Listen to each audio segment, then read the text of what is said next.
Nous allons commencer notre séance de travail, discussion du refrain de l'hymne national. Je vais donc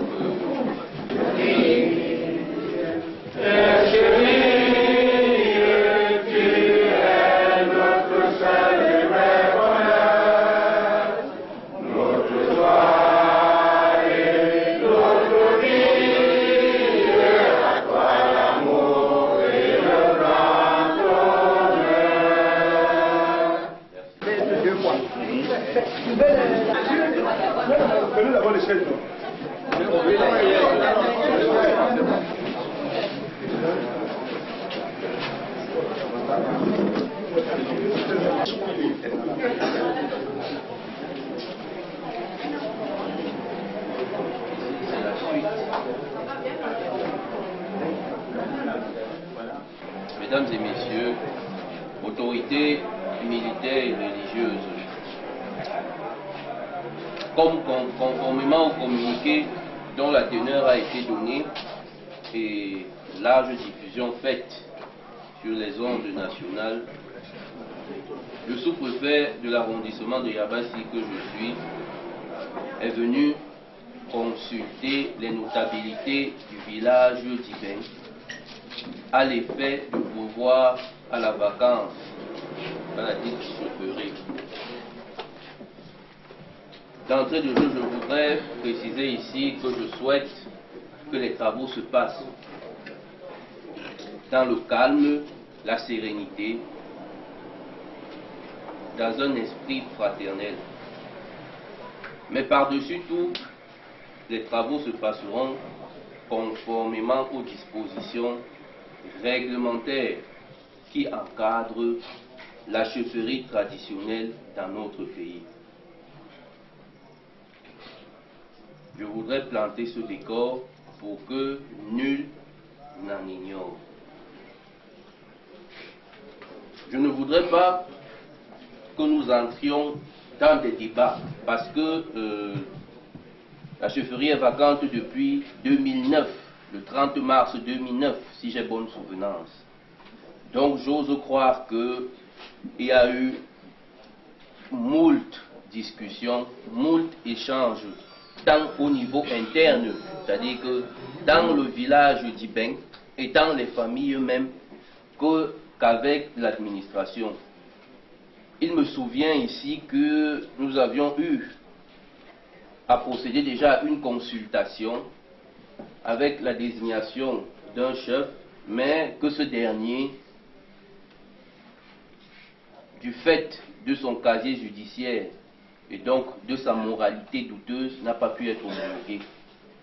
Il me souvient aussi que plusieurs consultations ont été programmées, mais malheureusement n'ont pas pu se tenir.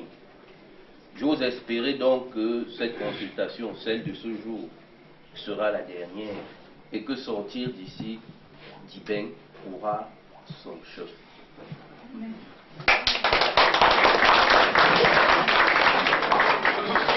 Le sous-préfet que je suis a dit tantôt qu'il souhaite voir les consultations se finir dans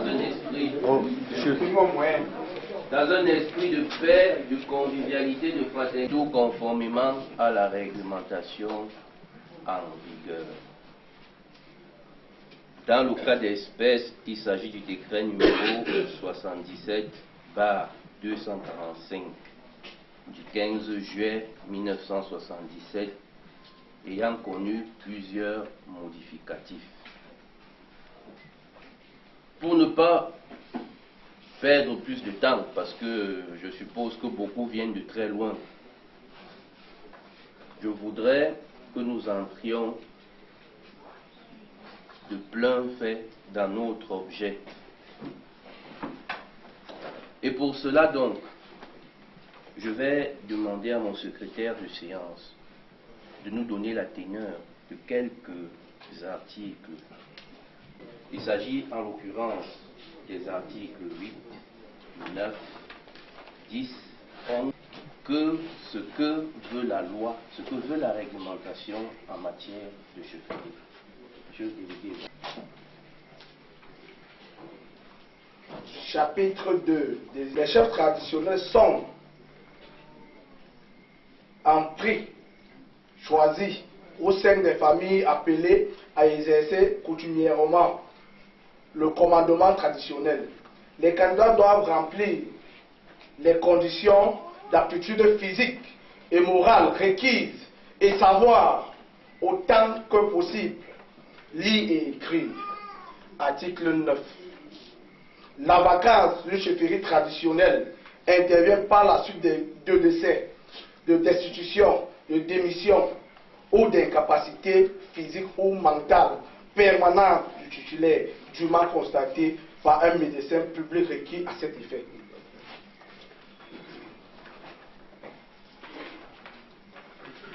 Article 10. En cas de vacance d'une chefferie, l'autorité administrative procède sans délai aux consultations nécessaires en vue de la désignation d'un nouveau chef. Article 11.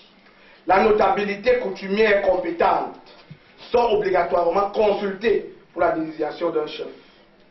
Article 12. Les consultations prévues aux articles 10 et 11 qui précèdent ont lieu au cours d'une réunion présidée par le préfet pour la chefferie de premier et deuxième degré et par le sous-préfet pour les chefferies de troisième degré. Le déroulement des consultations est consigné sur un procès verbal signé du président de la réunion. Article 12, tout simplement. Okay. C'est bon, monsieur. Ok. La lecture de ces dispositions, à mon humble avis, nous amène à nous arrêter sur trois points. Le premier est de savoir par devant qui les consultations doivent être faites. Pour une réponse à cette interrogation, les consultations se font par l'invitation d'un chef de troisième degré, ce qui sied à notre cadre aujourd'hui. Tant du pouvoir central dans son unité de commandement vient pour s'assurer que ce texte dont on vient de vous donner la teneur est respecté.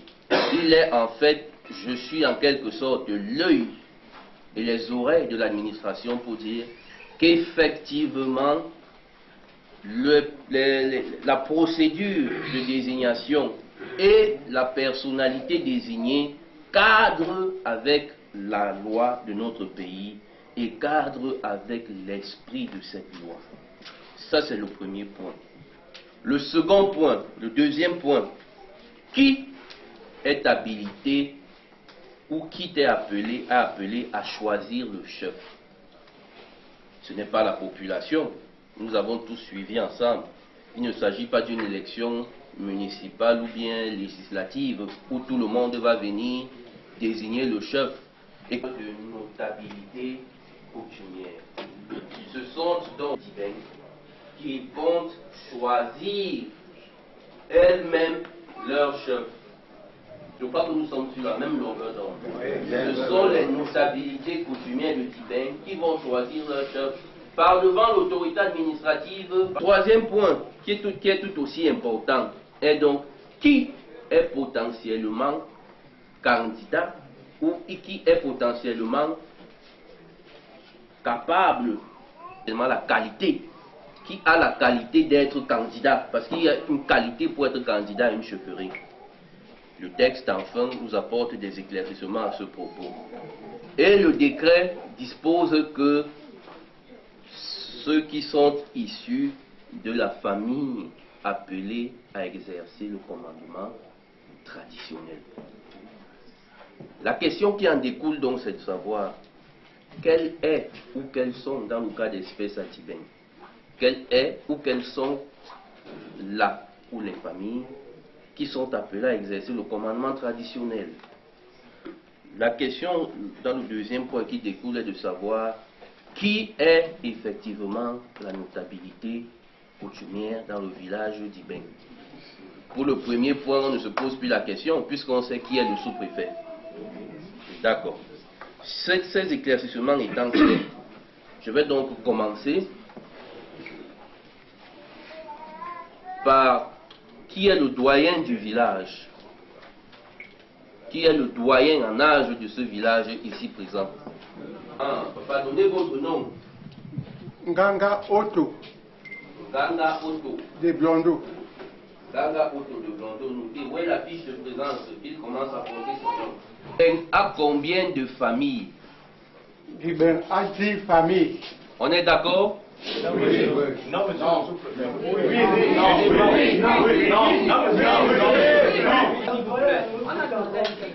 S'il vous plaît. Le doyen nous dit donc que Tibeng qui s'oppose à cette version. Oui, vous nous donnez combien de familles à Tibeng? Monsieur, le nom de la route. Tibeng a combien de familles? Combien? 8 familles. Vous vous présentez s'il vous plaît. Monsieur Pondo, Paul Guénin. Oui, 8 familles. Vous dites, le doyen nous a dit 10 familles. Il devrait être les bases, les préécrits, c'est-à-dire qu'on ne discute pas dessus. On connaît nos origines, on connaît notre village, on connaît nos familles. Oui, le doyen écoute. Je m'excuse devant toute ma famille. Parce que tout Dibeng fait toute ma famille. Oui. Je sais que toute ma famille, tout d'abord, le village du Bec, sur les procédures de gouvernement, de famille, Dibeng a été formé pour que le nom de Dibeng même sorte. Même sur vos documents, vous allez voir que Dibeng a été formé par Ndoksum Dibeng. Ndoksum Dibeng. Ça veut dire que le nom de Ndoksum, ce sont les fondateurs Du village d'Ibeng. du village d'Ibeng. Bon, on ne va pas faire Vous de ça. formez, Je veux les noms des 10 familles. c'est là où on a séparé Dibeng en deux parties. La première partie appelée Ndoksum, deuxième partie appelée Ndongo. Voilà. Je veux. Si je veux citer que Dibeng a 10 familles, Oui, donnez-moi je sais que Ndoksum a 5 familles, les noms des familles. les noms de famille. Oui, nous tombons ensemble. Ndobat, Donc, Ndobat, Lo, Magnim. Lofmani. Si nous n'écrivons pas bien, vous allez nous en excuser. Hein? l'important c'est qu'on ait le nom. Lokmani, troisième famille. Troisième famille, Bonasura. Bonasuta. Quatrième famille. Quatrième famille, Lokbinira. Lokbinika. Ndobadia. Lok. Ndobadia. Deuxième famille, maintenant, on demande la partie de Nongor.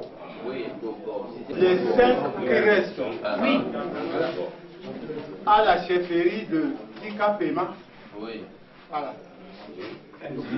C'est pour citer les 5 restes qui restent. Parce que je ne peux pas les citer. Tu ne peux pas citer même une famille.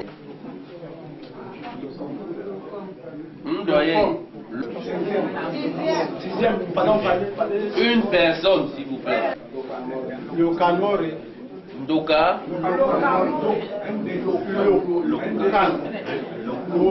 Lok. Ou bien Ndoka. Lok. Ndoka. Voilà. Vous qui dites qu'il y a 8 familles, qui n'est pas que la famille ou les 2 familles qui doivent être exclues dans cette liste? Monsieur le sous-préfet, la famille localement n'existe pas, étant donné que j'en fais partie. Il s'agit de la famille Longos. Non. Donc le nom ce n'est pas Ndokamori, c'est Longos. C'est Longos, c'est Longos. Qui est déjà listé. C'est Longos. Mettez barre donc Longos. On va voir ça. La liste des 8 familles que vous connaissez. Oui, nous avons les Lomake. Nous avons Longos. Oui. S'il vous plaît, s'il vous plaît. C'était à Bonadjanga.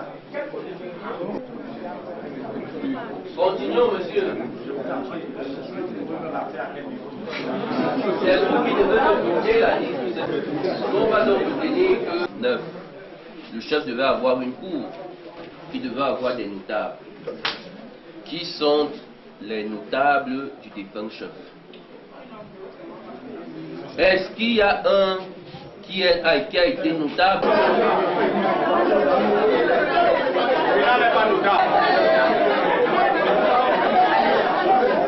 Celui qui va vouloir bavarder, je vais demander qu'on le mette dehors. Quand on ne vous donne pas la parole, vous nous laissez travailler.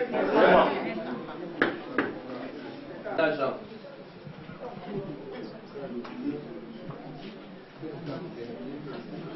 Nous sommes donc d'accord que le village a 10 familles. Oui. Le travail que nous sommes en train de faire, c'est pour dégager la notabilité. Qui va procéder à l'élection du chef? Dans les us et coutumes, je crois que Sawa, les chefs de famille constituent donc la notabilité. Est-ce que je me trompe? Non, vous vous trompez pas.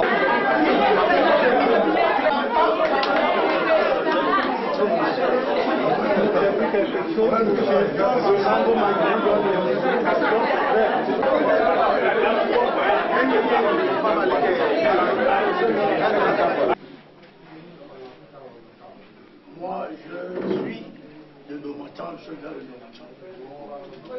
Mais c'est l'homme François.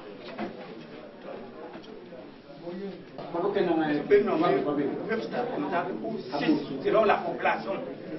Mais moi j'ai 9 écrits. Mais ni à la disponibilité. C'est ça. Et les chefs de famille. Voilà. Non, je ne veux pas. C'est gardien quelque chose, monsieur. C'est gardien quelque chose.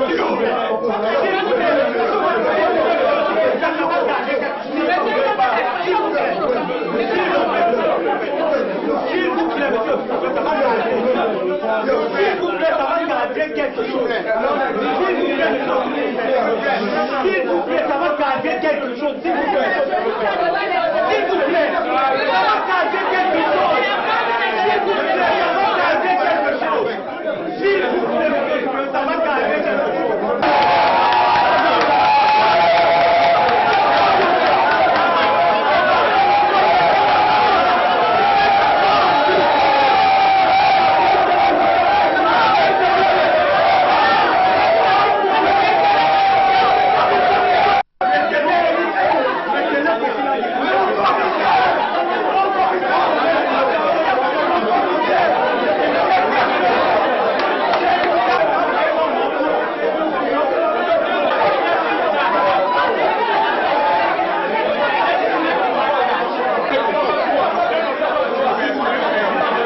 Quel est votre nom comme chef de famille? Monasota. Lormani, le chef de famille s'appelle.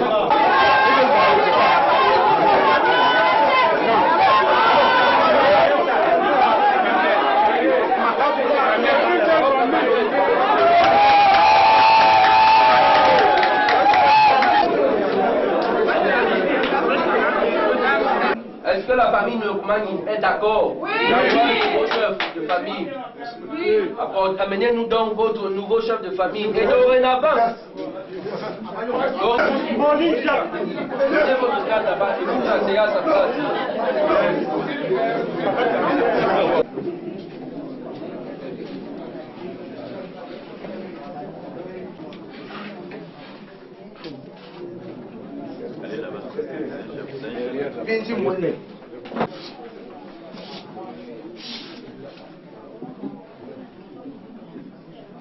Ce sont ces 10 chefs de famille qui vont me désigner le chef du village d'Iben.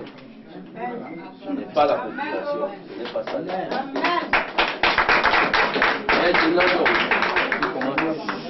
je vais demander aux notabilités de me donner les noms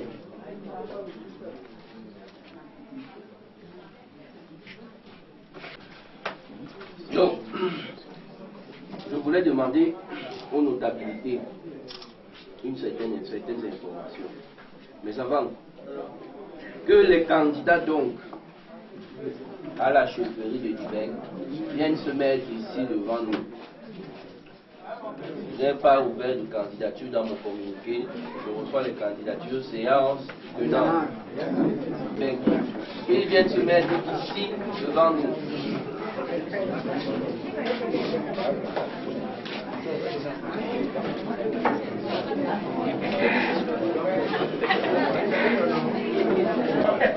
Est-ce qu'il y a encore un candidat au poste de chef? Pas au poste, mais qui veut postuler, qui veut être le chef du village du Les candidatures recevables ne peuvent être que ou quelles sont les familles qui ont exercé le commandement traditionnel à Diben.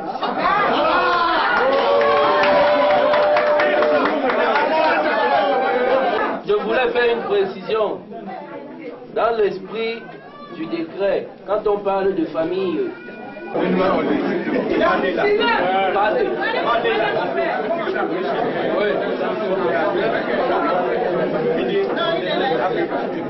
le chef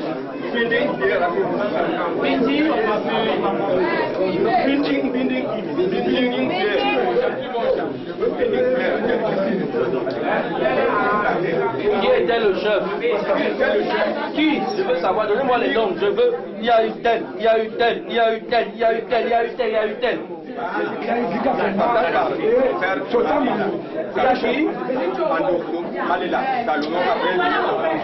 Je dis dans le village, je dis beigne. Je ne veux pas. Voilà le chef de village. Ça veut dire que M. Mbango n'était même pas chef. Il n'était pas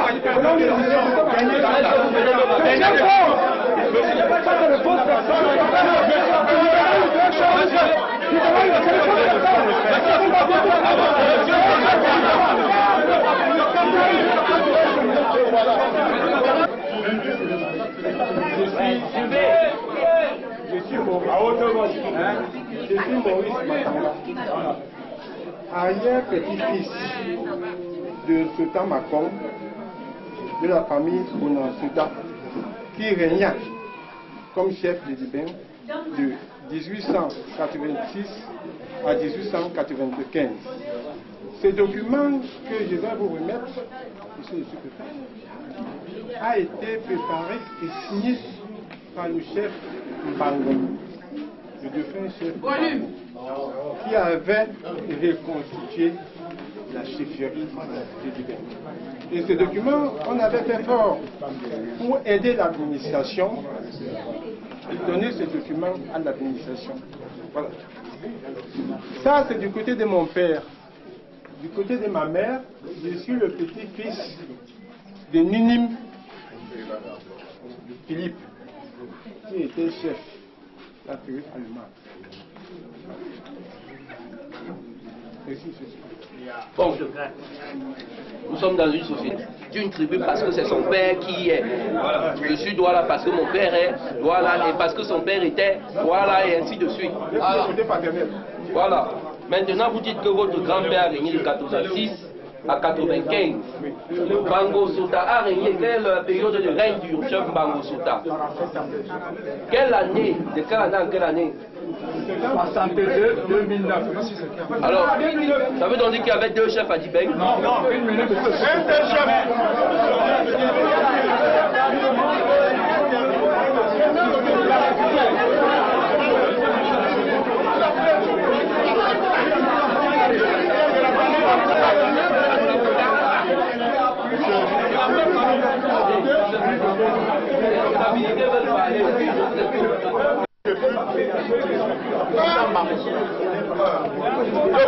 Tout le monde connaît et là, tout le monde sait qu'il y a eu deux chefs.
Déjà, les informations persistantes faisaient état de ce que le sous-préfet, le nouveau sous-préfet, était dans la lignée de l'ancien. Vous avez vu comment il a dirigé les travaux de façon orientée. Et c'est pour ça que vous avez 10 notables, 10 chefs de famille, 6 ont refusé, parce qu'il a procédé par élimination. Et il a procédé par élimination à dessein. Certaines personnes qui l'accompagnaient essayaient de lui dire que la voie qu'il est en train de prendre n'est pas bonne. Bon, mais vous savez, tout le monde sait, il a passé le week-end à Douala. Il a passé le week-end à Douala. Hein, et on sait ce qu'il a fait là-bas. Donc, nous ne sommes pas surpris de cette façon de faire. Voilà. Et puis, il était si clair qu'il y a certaines personnes qui autour de sa table qui sont sorties. Voilà. Il est venu dans un schéma bien orienté. Donc, on n'a pas d'inquiétude. Ça nous oblige, il y a des requêtes et finalement, on va encore peut-être revenir ici. C'est ça qui est embêtant. Parce que c'est tellement grossier. Et voilà. Merci. Mes familles. 6 ont dit qu'ils ne peuvent pas voter parce que les candidats qui sont là ne répondent pas à leur machin là. Lui, comme il est orienté, il sait ce qu'il a peut-être pris. Bon, il va, c'est lui qui sait. Bon. Voilà, merci. Voilà. Qui était voté ici là, le 6 juin 2012, et qui a été éliminé juste du fait d'un travail de maquillage encore de l'administration. C'est ça le problème réel. Bon, vous savez, quand vous êtes dans ce chemin ici, les autorités prennent souvent certaines attitudes qui sont très embarrassantes. Bon, voilà à peu près le commentaire à chaud que je peux faire sur ceci là. Vous avez vu, il y a 10 chefs de famille. 6 disent qu'ils ne trouvent aucun candidat à voter parmi les 4 qui se sont présentés. Voilà. Merci. Elle est mauvaise. Parce qu'on ne peut pas avoir 4 chefs de famille qui votent à la place de 10. Le processus d'élimination a été fait tel que le village de Beng n'existe que depuis Dikafema et Mbango. Or, avant les 2 chefs-là, il y a eu des chefferies dont on n'a pas tenu compte lors du choix des candidats. Donc pour nous, c'est une opération à reprendre avec le sous-préfet qui n'a pas suivi les instructions de la hiérarchie.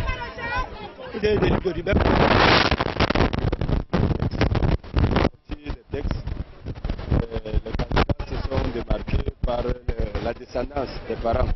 Je crois que sur le plan coutumier, il a fait son travail. Libre, à partir du moment où ils n'avaient plus un intérêt particulier à voter, ils étaient libres de partir. Et comme il fallait, les autres ont voté et puis au sorti de là, il y a eu un chef. Elle a été très longue. Je suis un peu déçu. À ma qualité de chef du 3e degré du canton, on va 600. Une chefferie d'ailleurs qui a eu trop de problèmes alors qu'elle succéda mon père qui a été le tout premier chef de Troyes. Après les collecteurs d'impôts qu'on appelait dans l'administration à l'époque les chefs de fête. Si a dit bien, les administrateurs sortants nous ont dit qu'il n'y a pas cumul dans la famille régnante. Qui est de ma famille? Ma maman étant la soeur de Majesté Sota, chef de canton, le docteur, investi par Maurice Matanga, chef de canton, où son papa lui a donné ce canton par une fois, il a voté avant sa mort. Il fallait plutôt que l'administrateur aujourd'hui revienne consulter les chefs de famille et leur demander de lui donner un chef. Ça n'a pas mérité, c'est pas digne d'un village pareil d'avoir ce genre de chef. Un village qui a un Maurice Matanga qui est reconnu d'un grand homme politique, de quelqu'un qui apporte un plus très fort dans ce village. Je parle neutre, mais à l'avantage de tous. Je suis neveu, petit-fils à Locon, à la famille régnante, mais je ne supporte pas le faux. Maurice Matanga était mieux parti pour être chef de 3e degré du village typien. Par conséquent, si vraiment le ministre peut nous écouter, qu'on revienne même dans tout Yabassi en grosso modo, il n'y aura même pas 20% aux côtés des autres. Maurice est pleinement investi pour être chef. Le village, même par votre populaire, allait l'investir. Même pas les chefs de famille. Mais alors le sous-préfet étant monnayé, je le dis, je ne saurais le prouver, mais par ses actes, que la télé le prouve et que c'est un chef de 3e degré que je suis qui le dit. Majesté Diane Sengalé Marcel, chef de 3e degré, village Ndokpa Yabassi Centre.